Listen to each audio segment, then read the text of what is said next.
Hello friends, it's Allison Vanderslice and thanks for joining me today.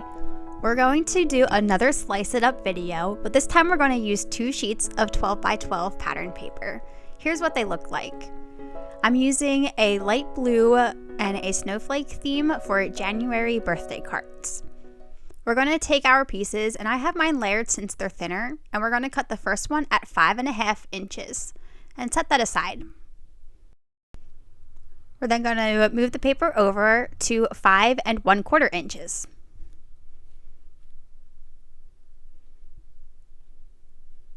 The piece that is remaining will be 1 1/4 inch. Rotate that last piece that we had, and then we're going to cut 2 out at 4 inches. So here's the first one at 4 inches. I'll put that aside. And then here's the next one at 4 inches. And then set that aside. We're then going to go to 1 1/4 inch and cut out 3 of these. This will make 3 1 1/4 inch squares. There will be a little bit left over on one of them, and that will just be excess. We won't use that on any cards.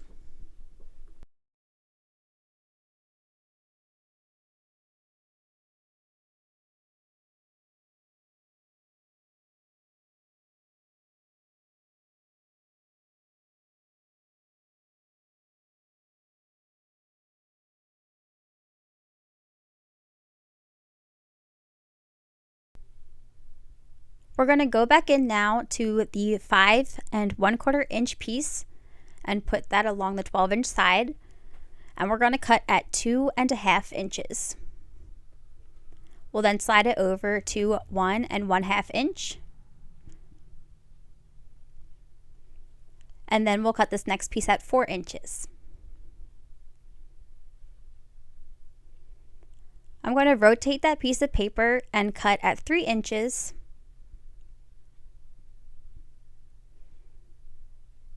And then I'm going to cut 3 at 1.5 inches. I'm letting you know that I'm actually basing it off of the right-hand side where I normally do the left-hand side. I think it's easier to hold the paper that way.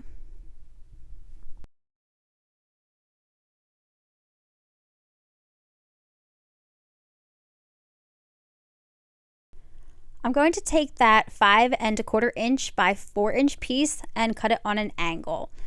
Normally I've done it corner to corner, but this time I'm actually going to go 1 inch or about 1 inch up on either side. Now we're going to take our last big piece, the 5 1/2 inch piece by 12, and we're going to cut 2 out at 3 inches. We'll then cut at 2 inches, and then cut 2 out at 1/4 inch.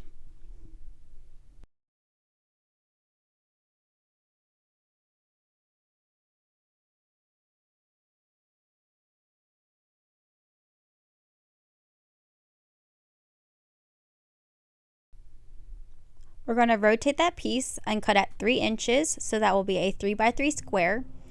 And then we will cut 2 out at 1 inch and then have a little excess left over. Here's a picture of how I would like the cards to look in the end. I just took about 10 minutes to lay them out how I would like them, and I've added ribbon to a couple of them. On these 2 cards, we're going to use a 5 1/2 inch piece by 3 inch piece, and then 2 of the 5 1/2 inch by 1/4 inch pieces.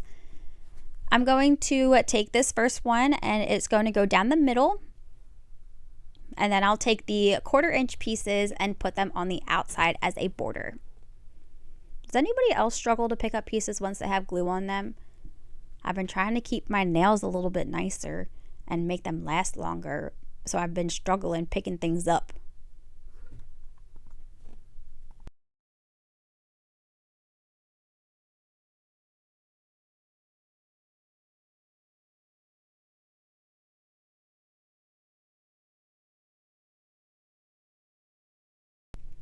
I'm going to be using liquid glue for all of these, I think, if I remember correctly, but I'm doing that because it's more cost effective than using tape runner or tear tape. I also think it's a little bit faster too. Here's the second one. we'll take that 5.5 inch piece by 3 inches and we'll put it down right in the center. And the 1/4 inch pieces I'm going to actually lay on top of this piece instead of putting them as a border. And I'm going to put them closer together on the left hand side.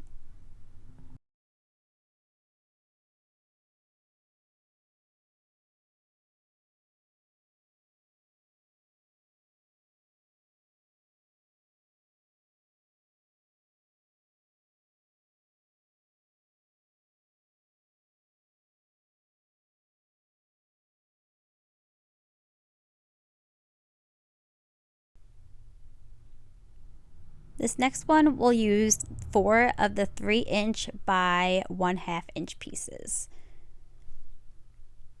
I'm going to put the top one on first and put that over to the right hand side. And then I will take the bottom one and lay that down towards the left hand side. I'm doing this to help with the spacing in the middle.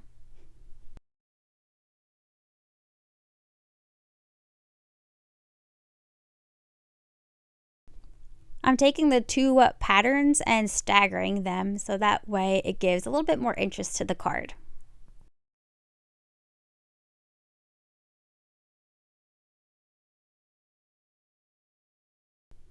Here we have the 5.5 inch by 2 inch piece.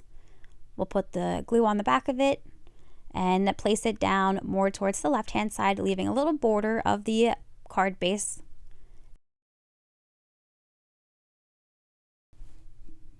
And we'll take the 4 inch by 3 inch piece and place that along the bottom. Here I'm going to look to see if I want it staggered like that. Then I decided I wanted to go straight across the bottom.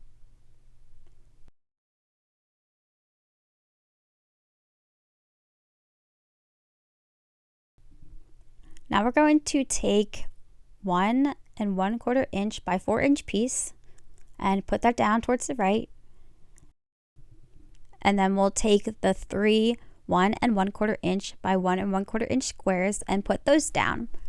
For this one, I'm going to do the 2 outside squares first, and then I'll put down the middle one just so I can make sure again I have that spacing nicely in the middle. We'll do the same process on that second card as well, so they'll look similar but just with opposite patterns. I think it's really cool how you can take the same concept but switch around the patterns or just switch it a little bit and it changes up the card.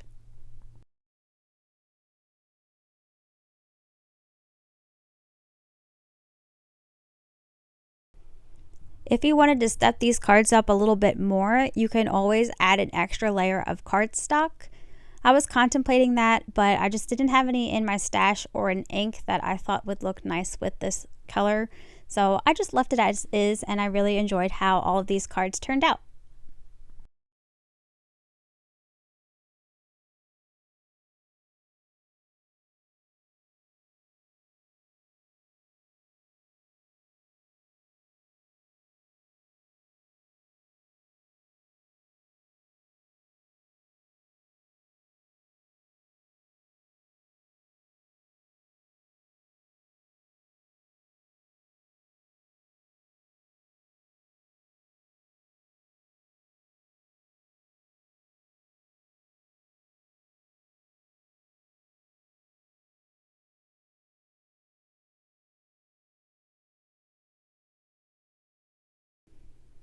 For these two, we're going to take a 5.5 inch by 3 inch piece,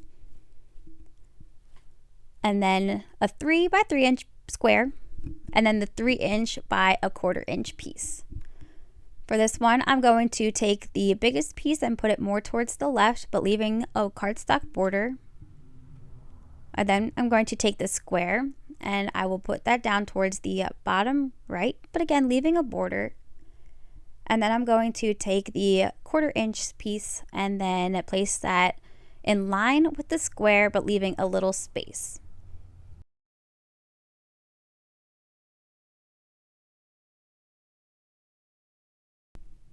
Here's that second one with the 5.5 inch by 3 inch piece. We're going to take that, put the glue on the back, and put that again towards the left, but leaving a border. We'll take the 3x3 square, and this time I'm going to put it towards the upper right hand side. Again, leaving border. And then the 1/4 inch piece I'm going to take and lay a little bit below that square. So again, similar style, but a different layout.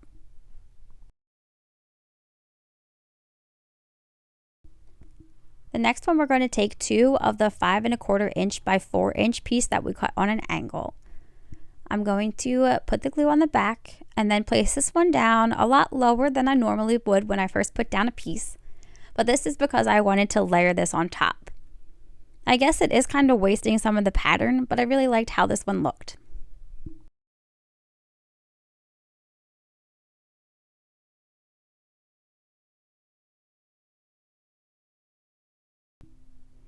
This next card is going to be a gatefold card. I'm going to take a 4 inch by 1/2 inch piece and put the glue on the back, and this one is going to go onto the upper half of the bottom portion of the gatefold card. And then I'm going to take the 5 1/4 inch by 4 inch piece that we cut on an angle and only put glue on the bottom portion. And here's where I realized, oop, I made a mistake and put it all over because I got excited. And that's what I've been doing this whole entire time. So I'm going to just pull that aside and wipe off some of the glue so that way I don't close the card all the way shut.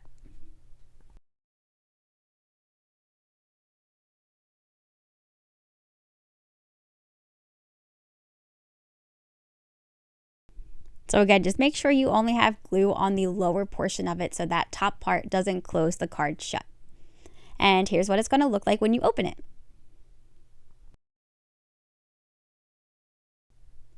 Again, here's another gatefold with the same exact process. Taking the 5 1/4 inch piece by 1/2 inch and putting that this time on the upper half of the card. And then we'll take that 5 1/4 inch by 4 inch piece cut on an angle and layer that on top. Again, remembering only to put the glue on the part where you're going to glue it down. You don't want to close the card shut. This one isn't a gatefold directly in the middle. I actually have it a little bit longer on one side. I don't remember the exact measurements, but you can just experiment and do whatever you like. That's what's so fun about crafting, making it your own. For this next one, we're going to take a 4 inch by 3 inch piece and put the glue on the back and place that down towards the left hand side, leaving some border on the left and top and bottom. And then we're going to take 3 4 inch by 1/2 inch pieces and then lay those going horizontally across.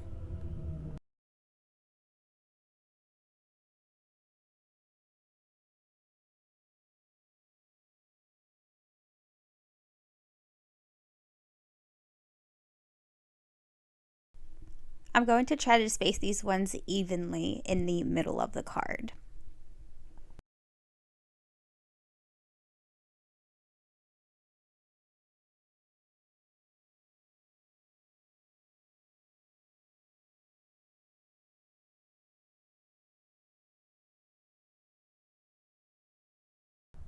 For this one, we're going to take the 5 1/2 by 1 1/2 inch piece. And we're going to put a little bit of roller adhesive on the back side because we're going to use that to attach the ribbon, which is 6 inches long.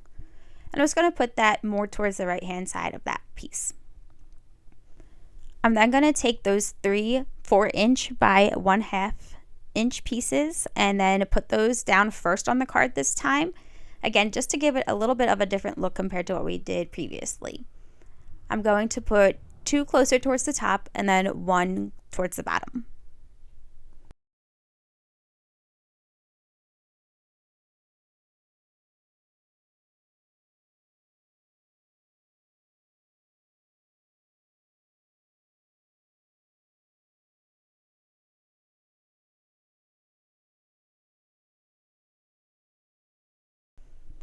Since we have the ribbon, I'm going to switch from the liquid glue to tear tape since I think it will secure it better on the card front.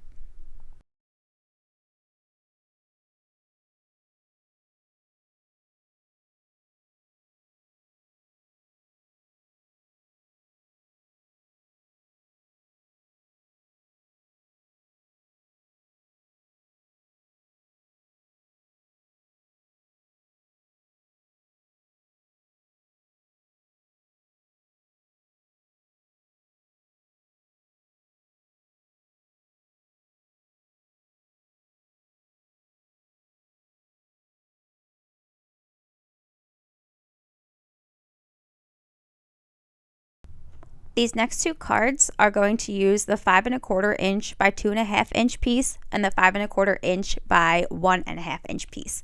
And they're just opposites of each other. I am going to just take some thin washi tape and put that on the back side to keep these two pieces together. You can use Scotch tape, but I still haven't got any back in my stash yet, so I should probably get on that. After I put down the washi, I'm going to actually take that tear tape and put that down on the seam again, because I'm going to take those 6 inch pieces of ribbon and wrap it around to hide that border between those two pieces of paper.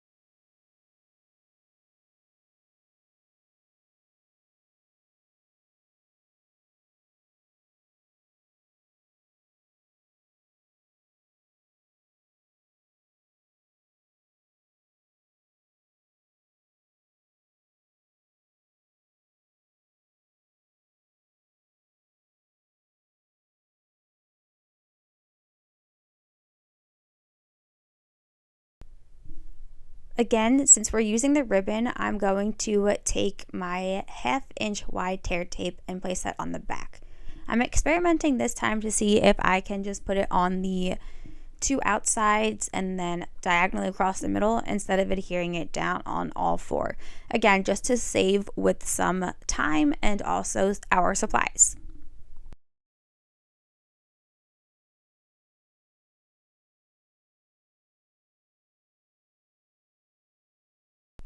To remove the backing from the tear tape, I've been using the paper piercer side of the Take Your Pick tool from Stampin' Up.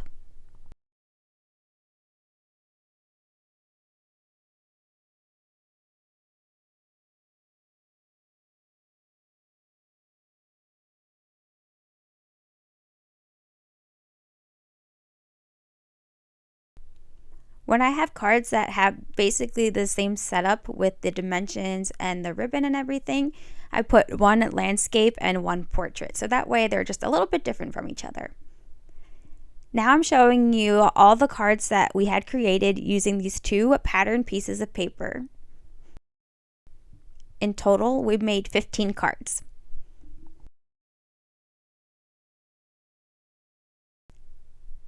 Next, I took my layered lattice and my layered circles and I cut out just some from cardstock and then the bigger ones from vellum to give a little extra layer and dimension to the card front once we put our sentiments on. So it would look like that.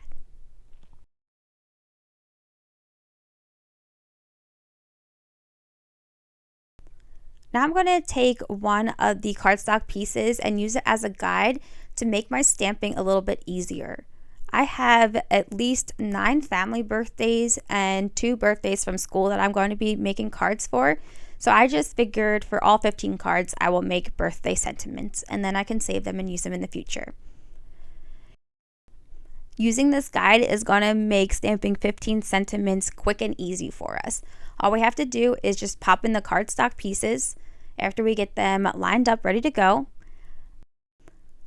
Then we will use our anti-powder static tool and put that on those cardstock pieces.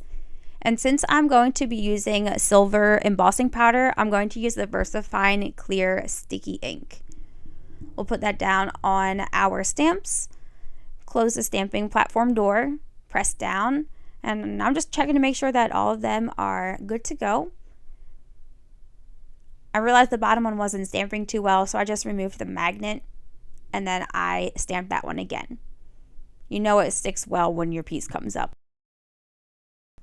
I'm going to remove those and set them aside, and then I'm going to just go through that same process, making sure that my cardstock guide is pushed into the corner. I'll put down the anti-static powder tool, the ink, and then close it and press down. I'm not going to do all 15 at a time because I want to make sure that the ink stays wet enough for the powder. Here I am using that silver embossing powder, And I'm just going to dump it on and then tap the excess off. And I finished all of them the same exact way. Here I made a little tiny heat box so that way it will make doing the sentiments a little bit faster when I am doing the heat portion of it. I just folded up some aluminum foil and put it on the bottom of the empty box.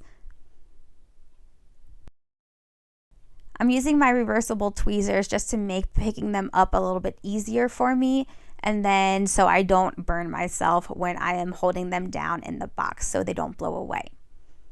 I did try to put 4 in at a time, but that was just too much and I stuck with 2. With the lattice ones, I'm only going to do 1 at a time. Here I'm taking the VersaFine Clair ink in Morning Mist and a finger dauber and just going around the outside of all of our sentiment pieces. This is just going to, again, add a little bit more character and depth and let this stand out a little bit more on our cards. Now taking my roller adhesive, I'm going to put adhesive on the back side of the cardstock sentiments and adhere them to the larger vellum pieces.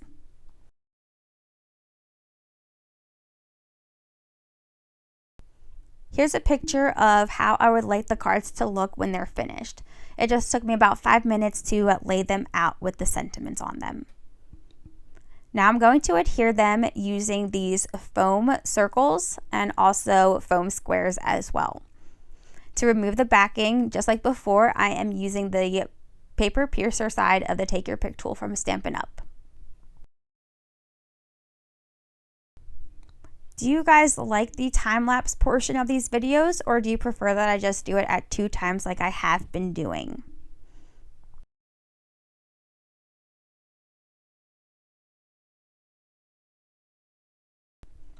For the gatefold cards, I wanted to just add a little bit more character to that blank side. So for this one, I'm going to start at the crease and measure out a 1/4 inch over, and then I'm going to score at 1/4 inch increments.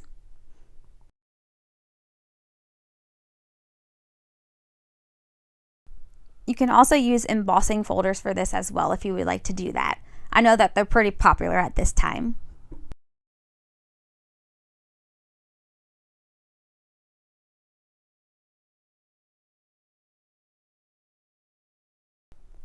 For this next one, I'm going to start at the crease again, but I'm going to go at 1/2 inch increments.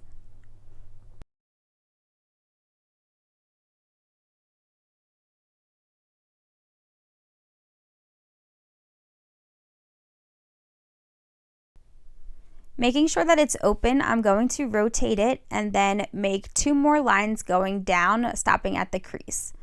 Again, I'm measuring these at 1/2 inches.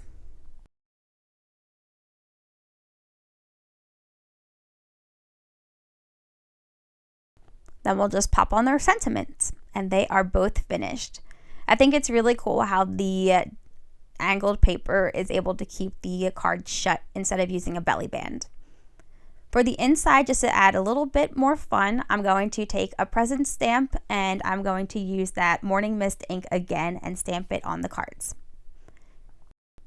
I'm going to do the same thing to the envelopes. Now I'm going to organize between portrait and landscape just to make the back stamping a little bit more easy. I am going to take my personalized stamp and then a date stamp and put that on the back of each card. I should have probably done this before I put the sentiment on, but sometimes I don't know if it's going to be portrait or landscape in the end. And here's what they look like when they're all finished. I was trying a different shot at the end. Let me know what you think about this. If you like this video, make sure to give it a thumbs up. And if you like my content, make sure you subscribe. Thank you again for joining me for another Slice It Up video. I hope you will like this one. I really enjoyed the cards that I created using these 2 pieces of 12 by 12 pattern paper, and I hope you liked it as well. In my next video, I'm going to be creating 2 welcome cards for 2 new teachers coming into my building.